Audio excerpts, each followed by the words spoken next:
दिल्ली के अंदर स्वाति मालेवाल, 13 मई को आखिर हुआ क्या था? आपका पक्ष क्या है?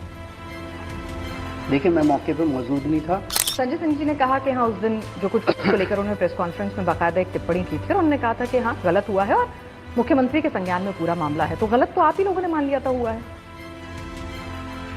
स्वाति मालेवाल कह रही हैं कि भाई राज्यसभा की सीट ही चाहिए थी तो मुझसे मांग लेते। मैं टिप्पणी नहीं करना चाहूंगा। क्या राज्यसभा की सीट को लेकर कुछ मामला फंस रहा था? पुरानी साथी स्वाति मालेवाल के मुद्दे पर बोलने से इनकार कर दिया। आपको बड़ा प्यार है।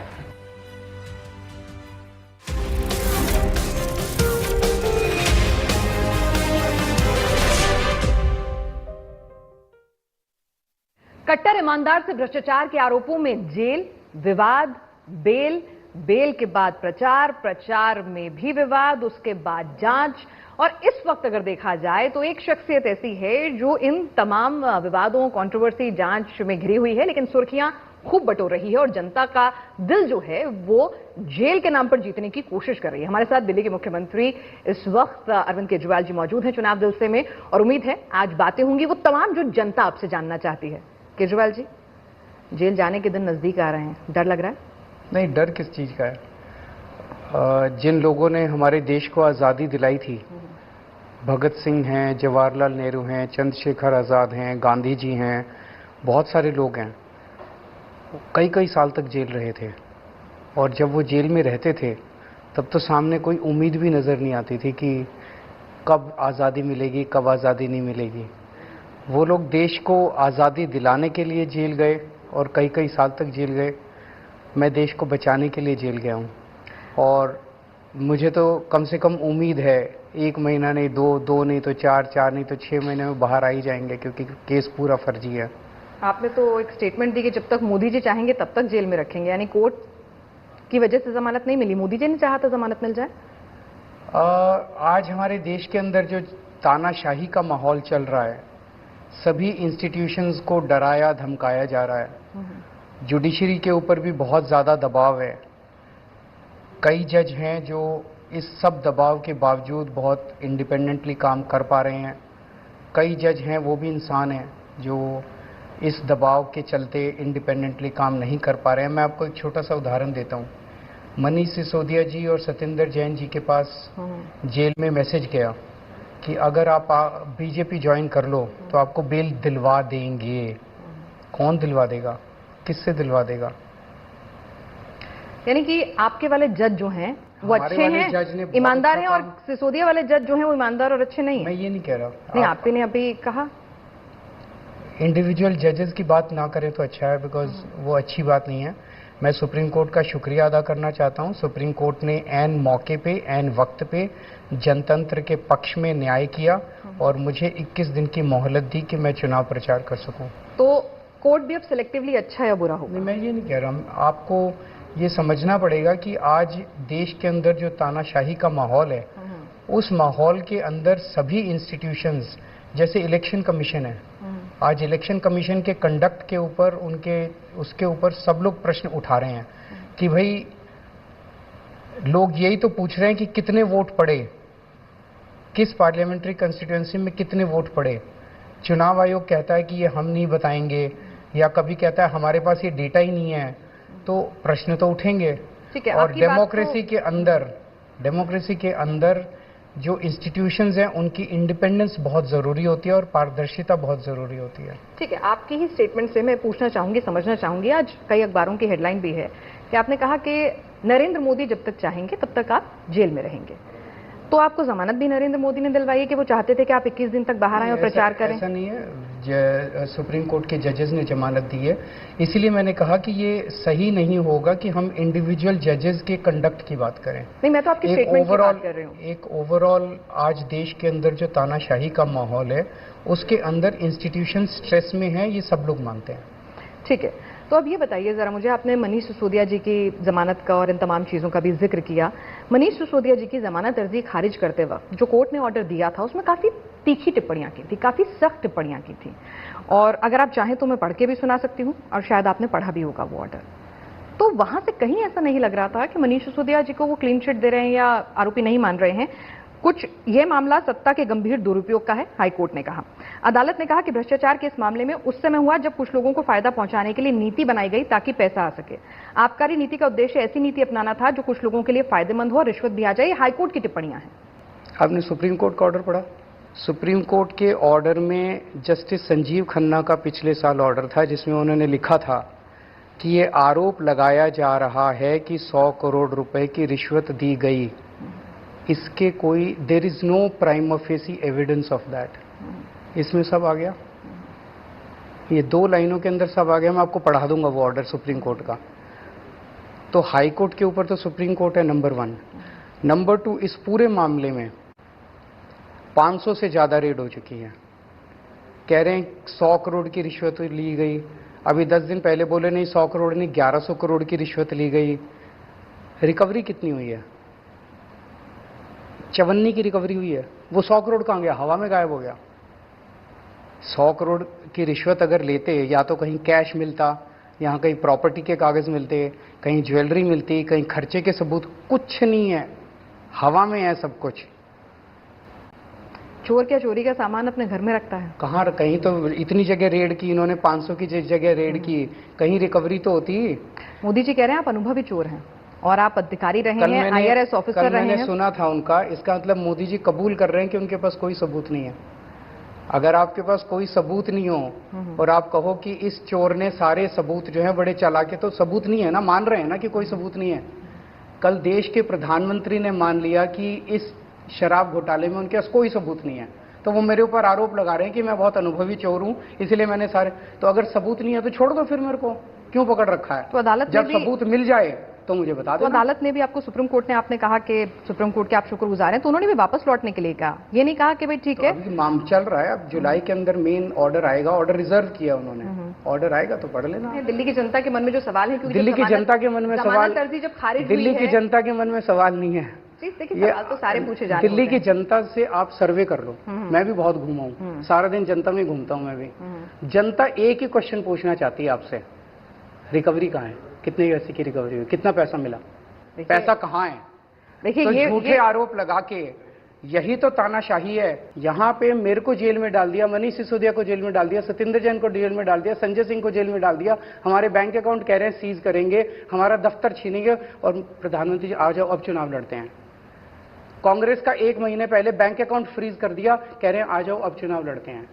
एनसीपी के 2 टुकड़े कर दिए, एनसीपी पार्टी छीन ली, उनका दफ्तर छीन लिया, उनके सिंबल छीन लिया, और कह रहे हैं आ जाओ अब चुनाव लड़ते हैं।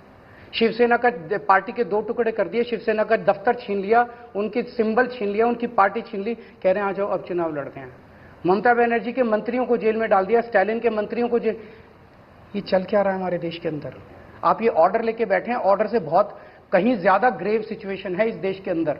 अगर मोदी जी दोबारा आ गए, ये देश नहीं बचेगा, जनतंत्र नहीं बचेगा, तानाशाही आ जाएगी, और इसी तरह से पूरे देश को जो है वो कब्जा किया जाएगा। अरविंद जी, ऐसी तमाम आरोप और ऐसे तमाम बातें आप सोनिया गांधी, लालू प्रसाद यादव, इन तमाम लोगों के लिए भी कहा करते थे, और आज उनके साथ आप मंच साझा करते हैं, और आज देश को बचाने की जरूरत है। तो आपकी बातों पर भरोसा कैसे? भरोसा क्या? एनसीपी के 2 टुकड़े किए कि नहीं किए? अगर कोई जाना चाहता है तो कोई रोक कैसे सकता है? वही तो कोई जाना क्यों आपकी पार्टी के तो नहीं हो रहे 2 टुकड़े? आपकी पार्टी में तो लोग नहीं जाना चाह रहे। वो क्यों जाना चाहते हैं? ईडी की वजह से। ईडी के आपकी पार्टी के लोग निडर हैं, तो उनकी पार्टी के क्यों नहीं है निडर? एनसीपी के लोग क्यों गए? ईडी के डर से गए। शिवसेना के लोग क्यों गए? ईडी के डर से गए। ईडी के जरिए फर्जी केस बनाया जाता है। ईडी क्या है? अच्छा, अब मैं ये समझाता हूं आपके दर्शकों को। अभी तक हमारे देश में सिस्टम क्या था? Criminal justice system. एक एफआईआर होगी, अगर मान लीजिए कोई अपराध हुआ, एक एफआईआर होती है, एफआईआर के बाद जांच होती है, जांच के बाद मुकदमा चलता है, मुकदमे के बाद कोर्ट कहता है कि ये दोषी है और ये निर्दोष है, और जो मुकदमा होने के बाद, गिल्टी प्रूव होने के बाद कोई जेल जाता है। प्रधानमंत्री जी ने एक नया कानून बनाया। अब एफआईआर होती है, एफआईआर के बाद सबको अरेस्ट कर लेते हैं, जिस पे सो कॉल्ड शक होता है उसको सबको अरेस्ट कर लेते हैं, और फिर अरेस्ट के बाद जांच चलती है, आप जेल में रहते हो, फिर मुकदमा चलता है, आप जेल में रहते हो। जब तक कोर्ट आपको निर्दोष ना करार दे दे तब तक आप जेल में रहते हो। अरविंद जी, आप एक मिनट पीएम में दौर भूल गए, एक मिनट आंदोलन के दौर भूल गए, कागज लहराते हुए आप कहते थे कि जेल में डाल दो, एक मिनट इस्तीफा दे दो। उस पे भी आऊंगा, मैं उस पे भी आऊंगा। इस कानून के तहत जितने लोगों को जेल में डाला जा रहा है, कुछ साबित हुआ, 5000 से ज्यादा ईडी ने केस किए हैं, अभी तक उसमें 25 लोगों के भी खिलाफ दोष साबित नहीं हो पाया। सारे केस फर्जी करते जा रहे हैं। ये कानून लाया ही सारे विपक्ष को जेल में डालने के लिए है। जो मोदी जी के खिलाफ आवाज उठाएगा उसको पीएमएलए में पकड़ के जेल में डाल दिया जाएगा। सोनिया गांधी, हमें ऐसा कानून चाहिए जिसमें असली लोग, जिसमें इलेक्टोरल बॉन्ड्स का घोटाला हुआ, इतने सारे घोटाले हैं उसके अंदर, हर डोनेशन जो है वो एक घोटाला है। उस घोटाले की जांच कौन करेगा? जब आप सत्ता में आएंगे तो आप अपने हिसाब से कानून बनाएंगे, लेकिन मेरा ये सवाल है कि अगर आप कह रहे हैं कि सारे विपक्ष को खत्म करना है, तो इसमें तो कोई दो राय नहीं है ना कि सबसे बड़े विपक्ष के तौर पे कांग्रेस आज वो बचेंगे नहीं। एक बार मोदी जी जीत जाएं, राहुल गांधी भी जेल में होंगे। मोदी जी तो 10 साल जीते हैं भाई, अभी 5 साल अगर और जीत गए, अच्छा, ना ममता बनर्जी बचेगी, ना स्टैलिन साहब बचेंगे, ना पिनरई विजयन बचेंगे, ना राहुल गांधी बचेंगे, ना ठाकरे साहब बचेंगे, कोई नहीं, सब जेल में होंगे। उसके बाद चुनाव कराएंगे, 80% से ज्यादा वोट मिल जाएंगे। देश को इसी तानाशाही सुप्रीम कोर्ट तो बचा रहेगा जो अरविंद केजरीवाल को जमानत देता है प्रचार करने के लिए। सुप्रीम कोर्ट बचेगा, देखते हैं कितना बचेगा, कितना प्रेशर डाला जाएगा उनके ऊपर। अभी जिस तरह से माहौल चल रहा है कि ये अपने हिसाब से जजेस भी अपॉइंट करना चाहते हैं। अभी तक तो सुप्रीम कोर्ट ने उसका विरोध किया है, अब अपने हिसाब से हाई कोर्ट के जज भी अपॉइंट करना चाहते हैं, अपने हिसाब से सुप्रीम कोर्ट के जज भी अपॉइंट करना चाहते हैं। देखते हैं इस तानाशाही से कौन सा इंस्टीट्यूशन बचा रहेगा। एक छोटी सी बात, एक बिल्कुल नॉर्मल कॉमन मैन की तरह से समझने की कोशिश करें। अगर जो अरविंद केजरीवाल कहें वो मान लिया जाए, हम ये नहीं कह रहे हैं कि भाई जो सत्तारूढ़ पार्टी कहती है वो भी मत मानो, जो अरविंद केजरीवाल कहते हैं वो भी मत मानो। इंस्टीट्यूशंस होते हैं, उनकी सैनिटी पे आपको भरोसा करना है, क्योंकि वही सिस्टम को चलाते हैं। जांच एजेंसियां होती हैं, अंततः दूध का दूध पानी का पानी होता है। अगर हाईकोर्ट से संतुष्ट नहीं है तो सुप्रीम कोर्ट भी है, रिव्यू पिटीशन भी है, तो उस पर भरोसा क्यों नहीं हो रहा है? कर तो रहे हैं हाईकोर्ट के लिए तो आप नहीं कर रहे। अब मेरे को अगर बेल मिल गई तो वो गलत है? नहीं, बिल्कुल नहीं है। हम तो कह रहे हैं तो बेल नहीं मिली तो आप ऑर्डर पढ़ने बैठ गए। ऑर्डर मनीष सिसोदिया का 30 अक्टूबर वाला ऑर्डर भी लेके आना चाहिए था। अच्छा, सुप्रीम कोर्ट का ऑर्डर था। आप बायस्ड हो? नहीं, आप हाई कोर्ट का ऑर्डर ले आए जिसमें उन्होंने, जो ताजा मामला है मैं तो वही उसी पे बात कर रही थी। वो तो सुप्रीम कोर्ट का ऑर्डर था जिसमें उन्होंने पूरे में उनके मनीष सिसोदिया के पक्ष बेल नहीं मिली थी ना। पीएमएलए पेज आखिरी के थे, उसका मैं एक्सप्लेन कर देता। आखिरी के 2 पेज के अंदर उन्होंने एक आरोप लगाया। हाईकोर्ट का ऑर्डर एक्सप्लेन नहीं करेंगे, सुप्रीम कोर्ट का एक्सप्लेन करेंगे। ये तो मैं दर्शकों से पूछना चाहता हूँ, ये कह रही है कि हाईकोर्ट सुप्रीम कोर्ट से बड़ा होता है। मैं बिल्कुल नहीं कह रही हूँ, मैं कह रही हूँ कि भाई जो अभी आया है बिल्कुल नहीं कहना चाह रही हूँ, बिल्कुल नहीं कहना चाह रही हूँ। मैं तो समझना चाह रही हूँ कि जो तीखी टिप्पणियां की थी उस पर आपकी कोई टिप्पणी है या नहीं है? मेरी आपसे निवेदन ये है कि आप अपने प्रेजुडिस में इतना प्रेजुडिस मत होइए कि सुप्रीम कोर्ट से। चलिए अगले सवाल पर आ जाते हैं। दिल्ली के अंदर स्वाति मालेवाल, 13 मई को आखिर हुआ क्या था? आपका पक्ष क्या है? देखिए, मैं मौके पर मौजूद नहीं था। पुलिस के पास 2 वर्जन्स हैं, एक स्वाति जी का और एक विभव का। पुलिस निष्पक्ष जांच करे और जो भी, अगर ये सही बोल रहे हैं तो इनके पक्ष में न्याय होना चाहिए, ये सही बोल रहे हैं तो इनके पक्ष में न्याय होना चाहिए। संजय सिंह जी ने कहा कि हाँ, उस दिन जो कुछ को लेकर उन्होंने प्रेस कॉन्फ्रेंस में बाकायदा एक टिप्पणी की थी और उन्होंने कहा था कि हाँ गलत हुआ है और मुख्यमंत्री के संज्ञान में पूरा मामला है। तो गलत तो आप ही लोगों ने मान लिया था हुआ है, फिर ये दूसरा वर्जन कहां से निकल कर आया? मैं इस वक्त कोई भी टिप्पणी करूंगा क्योंकि मामला कोर्ट में भी है, सब जुडिस है, उसके अलग अलग तोड़ मरोड़ के मायने निकाले जाएंगे। मैं इस पर टिप्पणी नहीं करना चाहूंगा। मैं कोर्ट के ऑर्डर का इंतजार करना चाहूंगा। जी, आप तो हर बात पे बहुत मुखर तौर पर टिप्पणी करते हैं और बहुत खुलकर बोलते हैं, बिना डरे बोलते हैं। मैं कोर्ट के ऑर्डर का इंतजार करूंगा। विभव आपके साथ देखे गए लखनऊ एयरपोर्ट पे और सब जगह। उन्होंने कहा कि भाई जिस नेता की गलती आपके वरिष्ठ नेता संजय सिंह ने मान ली थी, उस नेता को आप अपने साथ मैंने कहा ना कि मैं कोर्ट के ऑर्डर का इंतजार करूंगा। आप भी कीजिए, इंडिया टीवी भी इंतजार करे, कोर्ट पे भरोसा रखिए कि कोर्ट न्याय करेगा। जो कोर्ट कहेगा उसको मानेंगे, सब लोगों को मानना ही पड़ेगा। लेकिन सुप्रीम कोर्ट जो कहेगा वही मानेंगे। नीचे वाली कोर्ट से फिर ऊपर जाएगा, ऊपर से सुप्रीम कोर्ट। आपको सुप्रीम कोर्ट से इतनी नफरत क्यों? कोई नफरत नहीं है। मैं एक चीज और बता दीजिए, बातों से झलक रहा है कि सुप्रीम कोर्ट, खुद लॉयर थे, मुझे कोई नफरत नहीं है। मैं आपको सुप्रीम कोर्ट से इतनी तकलीफ, कोई नफरत नहीं है। मैं पूरे देश की अदालतों का सम्मान करती हूँ, चाहे वो निचली अदालत हो, चाहे हाई कोर्ट हो, सुप्रीम कोर्ट या ने सुप्रीम कोर्ट हो। नहीं, मुझे बेल दे के बहुत गलत कर दिया। नहीं, बिल्कुल अच्छा किया। मनीष सिसोदिया को गाली दे के हाई कोर्ट के ऑर्डर को चैलेंज करने वाले हम कोई नहीं होते हैं। सुप्रीम कोर्ट की इज्जत कर, बिल्कुल इज्जत करते हैं, करनी पूरा चाहिए। सम्मान हमारे है, तो देश की सर्वोच्च अदालत है, सभी का सम्मान करते हैं। हमें सुप्रीम कोर्ट का आदर करना चाहिए, सुप्रीम कोर्ट के जजेस का भी आदर करना चाहिए हमें। ठीक है, हम तो सभी जजेस का आदर करते हैं और सभी कोर्ट का सम्मान करते हैं, सिस्टम के लिए जरूरी है। स्वाति मालीवाल से आपकी बात हुई क्योंकि आपकी बहुत पुरानी साथी हैं, अभी मैं पढ़ रही थी तो पता चला आपके बहुत पुराने दिनों के साथी हैं। मैं इस मामले पे टिप्पणी नहीं करना नहीं, मैं टिप्पणी मामले पर नहीं, स्वाति मालीवाल से आपने बात तो की होगी, भाई इतना पुराना साथी अगर नाराज हो जाए। मामले पे टिप्पणी नहीं करना चाहूंगा, मामला कोर्ट में है, कोर्ट का आदेश आ जाने दीजिए। चलिए हम राजनीति पर आ जाते हैं। स्वाति मालीवाल कह रही हैं कि भाई राज्यसभा की सीट ही चाहिए थी, तो मुझसे मांग लेते। मैं ये मामला नहीं है, ये तो राज्यसभा की सीट है भाई। मैं इस मामले पे टिप्पणी नहीं, स्वाति मालीवाल के साथ बदसलूकी का मामला नहीं है, तो राज्यसभा की सीट का मामला है। मामले पे टिप्पणी नहीं करना चाहूंगा। अगला अगर कोई क्वेश्चन है आपके पास तो बता दीजिए। अरविंद केजरीवाल जी ने प्रेस कॉन्फ्रेंस में जब ये सवाल पूछा गया तो माइक खिसका दिया। ये अंदाज अरविंद केजरीवाल जी का पसंद नहीं आया। वो तो बहुत खुल के हर चीज को ऑन द फेस लेते हैं। मैं कौन सा माइक कहाँ कब? जब अखिलेश जी के साथ बैठे थे स्वाति मालीवाल पर संजय सिंह ने जवाब दिया था, वो बगल में बैठे थे। संजय सिंह ने जवाब दे दिया, आपको क्या तकलीफ? संजय सिंह ने गलत माना तो अरविंद केजरीवाल ने गलत माना? नहीं, मैंने बार बार, आप उसी मुद्दे के ऊपर आ रही हैं। मैंने आपको कहा कि ये मामला कोर्ट में है, मैं इसके ऊपर टिप्पणी नहीं करना चाहूंगा। ठीक है, हमारा सवाल पूछना काम है, हम सवाल जरूर पूछेंगे। क्या राज्यसभा की सीट को लेकर कुछ मामला फंस रहा था? नहीं, कोई राज्यसभा की सीट का मामला नहीं। स्वाति मालीवाल की राज्यसभा की सीट मैं इस मामले के ऊपर टिप्पणी नहीं करना चाहूंगा। जेल से आप बाहर निकले, एक चर्चा गर्म है कि भाई आपकी जो है ना डील हो गई थी अपने वकील के साथ कि आप उन्हें राज्यसभा की सीट देंगे और इसीलिए अब आप राज्यसभा की सीट खाली करवाना चाह रहे हैं राघव चड्ढा से। नहीं, कोई ऐसी कोई वो डील नहीं हुई है। राघव चड्ढा की राज्यसभा की सीट बरकरार रहेगी? बरकरार है, पक्की है। वो आपकी तरफ से राज्यसभा के सांसद बने रहेंगे? चलिए, हमारे इंटरव्यू से राघव को लेकर जो अटकलें हैं वो जरूर साफ होंगे। राघव इंटीग्रल पार्ट है पार्टी का अभी भी, क्योंकि कई लोग कह रहे थे कि जिस ढंग से तमाम नेता एग्रेसिवली आपके सपोर्ट में आए आपके जेल जाने पर, रिएक्ट किया। मैं एक चीज जानना चाहता हूँ, प्रधानमंत्री जी इस बार किस चीज पे वोट मांग रहे हैं? कि राघव चड्ढा, इनके 3 सांसदों ने बात नहीं की, विदेश चले गए, इसलिए मुझे वोट दो। 10 साल देश का प्रधानमंत्री रहने के बाद वो किन चीजों पे वोट मांग रहे हैं? बंबई जाके कहते हैं शरद पवार भटकती आत्मा है। उद्धव ठाकरे जो है वो अपने बाप की नाजायज नकली संतान है। कल मैंने उनका भाषण सुना, वो कहते हैं अगर इंडिया गठबंधन को वोट दे दिया तो वो आपकी टूटी छीन के भाग जाएंगे। ये प्रधानमंत्री के कहने की बातें हैं। वो कहते हैं कि अगर इनको वोट देते तो आपकी भैंस खोल के भाग जाएंगे। एक मिनट बोलिए। अगर आपने इनको वोट दे दिया तो ये आपका मंगलसूत्र छीन लेंगे, ये आपके घर के बाहर से अखबार उठा के भाग जाएंगे। पूरे देश के अंदर मैं घूम रहा हूँ अभी, लोगों के अंदर बेरोजगारी और महंगाई को लेके इतनी ज़्यादा तकलीफ है, लोग उसका समाधान चाहते हैं।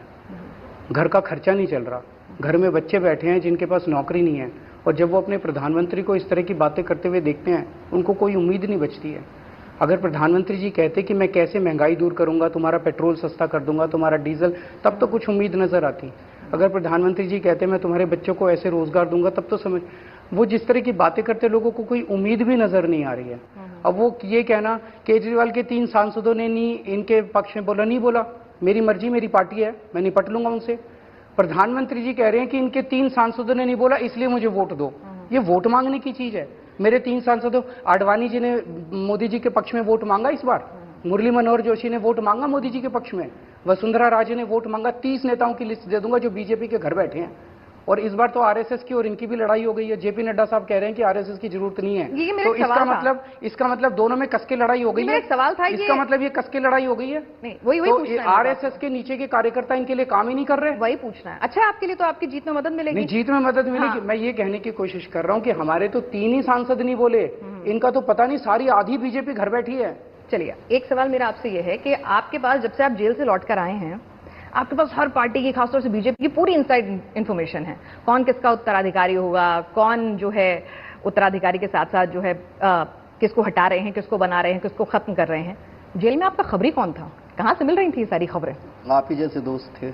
आप ही जैसे। चलिए, आपने मुझे दोस्त माना। नहीं तो अभी तक तो आपको लग रहा था मैं प्रेजुडिस्ड हूँ। ये भी अच्छा है।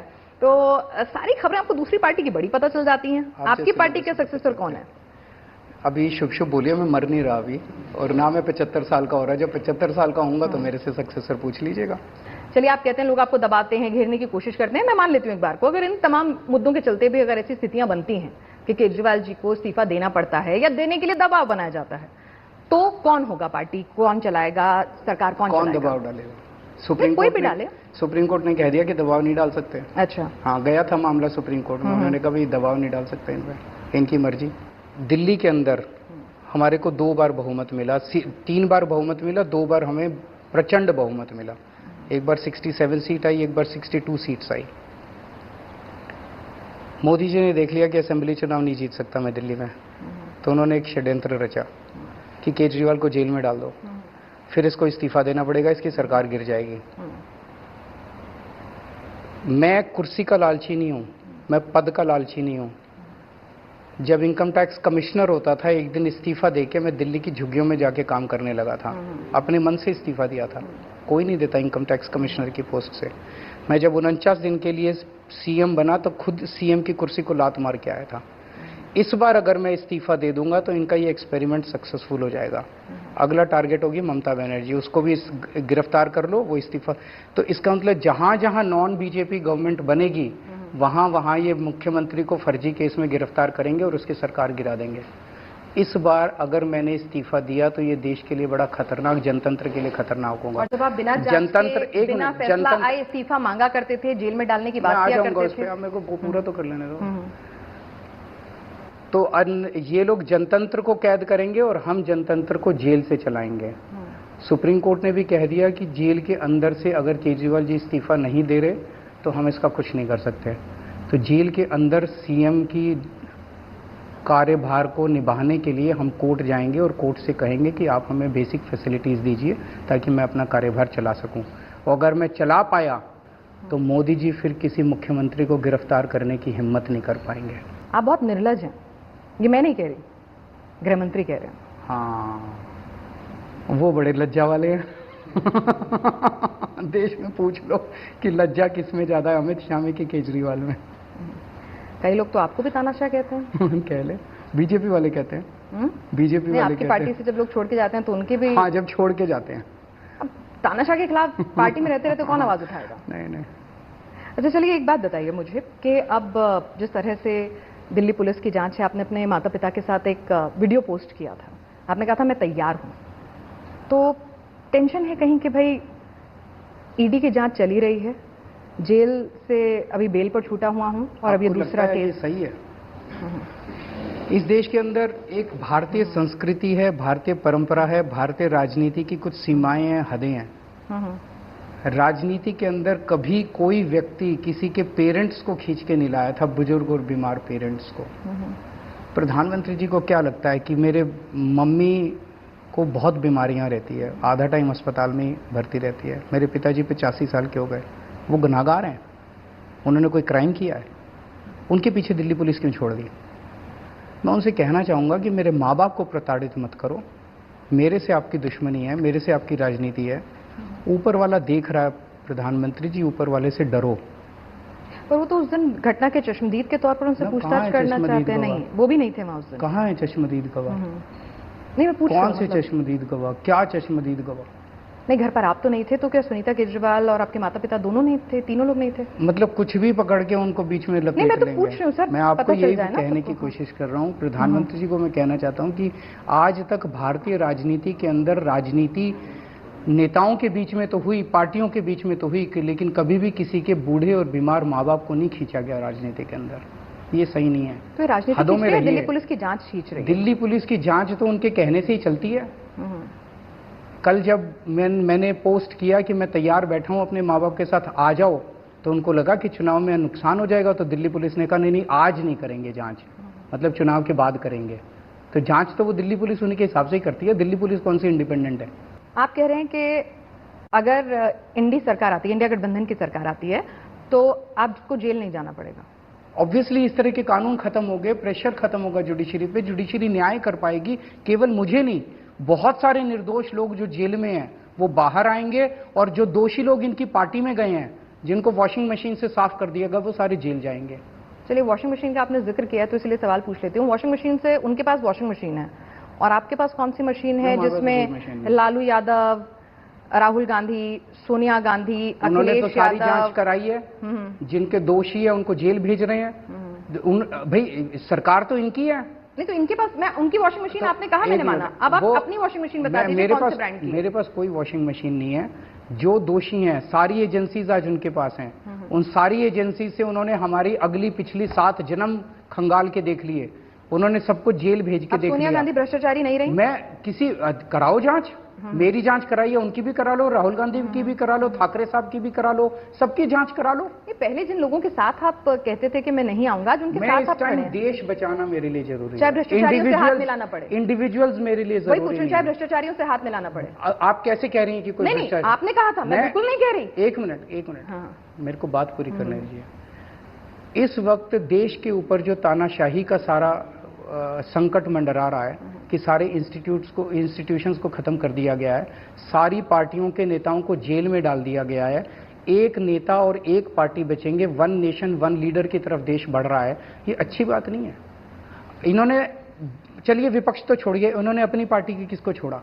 वसुंधरा राजे को पैदल कर दिया, शिवराज सिंह चौहान की राजनीति खत्म कर दी, देवेंद्र फडणवीस को साइड कर दिया, रमन सिंह को साइड कर दिया, खट्टर साहब को साइड कर दिया, अब योगी जी को 2 महीने में साइड कर देंगे। सारे अपने नेताओं को भी खत्म करते जा रहे हैं। पुरानी साथी स्वाति मालीवाल के मुद्दे पर बोलने से इनकार कर दिया। सारे अपने, आपको बड़ा प्यार है। नहीं, महिला हूँ, महिला ने कोई आवाज उठाई है तो पूछूंगी, और आप तो महिलाओं के साथ रहते हैं। महिला ही नहीं है। नहीं, बिल्कुल है भाई, बाकी और तो कोई महिला ही नहीं है। पूछ रही हूँ भाई, मैं तो मैंने कह दिया भाई, मामला कोर्ट में चल रहा है, कोर्ट का ऑर्डर आ जाने दीजिए। आप पूरा बोलते हैं, अच्छे से बोलते हैं, और कोर्ट का ऑर्डर आ जाने दीजिए। तो मेरा ये कहना है कि प्रधानमंत्री जी विपक्ष वालों को भी सबको जेल में डाल रहे हैं और अपने वालों को सबको साइड करते जा रहे हैं, अमित शाह का रास्ता साफ करने के लिए, क्योंकि उनको सक्सेसर बनाना है। चलिए, और आपने सक्सेसर अभी ढूंढना नहीं है, अगर नौबत भी आ जाए तो भी नहीं ढूंढना है। नहीं, 75 साल को हो जाने दीजिए और शुभ शुभ बोलिए। मेरी लंबी नहीं, बिल्कुल लंबी उम्र की हम कामना करते हैं, लंबी उम्र की हम कामना करते हैं, बजरंग बली आपके सारे संकट हरे, ठीक है ना। आप लिखकर चिट देते हैं, तो आज मैं पेन और चिट दोनों लेकर आई हूँ। दिल्ली में आम आदमी पार्टी की कितनी सीटें आ रही हैं? ये आप ही का काम है, तो इसलिए मैंने कहा कि ठीक है। पंजाब में कितनी सीटें आ रही हैं? आप सीटें लिख दीजिए खाली पंजाब के साथ। इंडी गठबंधन की कितनी सीटें आ रही हैं? यूपी, बंगाल आप दौरे पे गए, वहां पर कुछ टिप्पणी करना नहीं चाहेंगे? चलिए, और प्रधानमंत्री का नाम लिखना चाहेंगे? इंडी गठबंधन से कौन बनेगा अगर मौका मिला तो? उनका कौन बनेगा? हाँ, उनका कौन बनेगा? प्रधानमंत्री जी तो 1 ही साल रहेंगे, उसके बाद उनका कौन बनेगा? मतलब आप श्योर हैं 1 ही साल रहेंगे? वो अपना बता दें, हम अपना बता देंगे। चलिए ठीक है। अब मैं आपको जरा अपने दर्शकों को भी ये चिट पे क्या लिखा है अरविंद जी ने वो दिखा देती हूँ। दिल्ली में सीटें आ रही हैं 7 सीटें आ रही हैं, दिल्ली के लिए लिखा है, और पंजाब में 13 सीटें आ रही हैं, और एनडीए की 220 सीटें आ रही हैं, और इंडिया गठबंधन की 300 सीटें आ रही हैं। अब ये चिट जो है मैं अपने पास बहुत संभाल के रखने वाली हूँ, क्योंकि इंडिया गठबंधन की सीटें आ रही हैं तो हमारी मुलाकात 4 जून को हो ही जाएगी। जेल में नहीं, तो आपने तो कहा कि जेल में नहीं जाना पड़ेगा ना, अगर आ गई तो 300, तो मुलाकात का मौका मिलेगा, तो मैं चिट लेकर आऊंगी और आपसे फिर दोबारा मुखातिब होंगे तमाम मुद्दों पर।